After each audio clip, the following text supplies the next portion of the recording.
que je pense que quand on regarde un peu le match aller, on peut se rendre compte que le Real a quand même été dominé, malmené.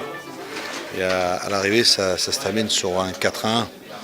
Alors sur le match retour, on dira tout simplement que ce but marqué à l'extérieur peut, je dis bien peut éventuellement, lui donner un petit espoir.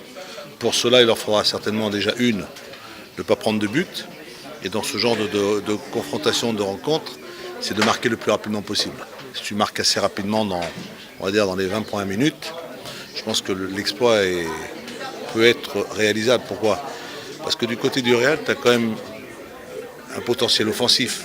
Tu as des éléments qui peuvent à tout moment déclencher, réussir à marquer des buts.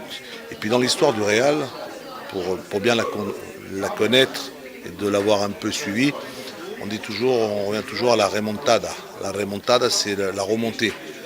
Dans l'histoire du Real, sur certaines confrontations, sur certains matchs de Coupe d'Europe, le Real a toujours quand même réussi des coups pour remonter un résultat qui était un résultat peut-être impossible à remonter, mais ça ils le savent. Psychologiquement, ça peut éventuellement aider. Ça va aussi conditionner le public, ça va conditionner les joueurs, ça va certainement leur donner une volonté, une envie de se surpasser. Tout le monde attend avec impatience qu'ils aillent chercher la 10e, tu vois. Mais là, ils sont peut-être pas dans les meilleures dispositions pour aller la chercher. Mais un match, ça reste toujours un match à jouer. Et puis, je ne vois pas un Cristiano Ronaldo, par exemple, ne pas marquer.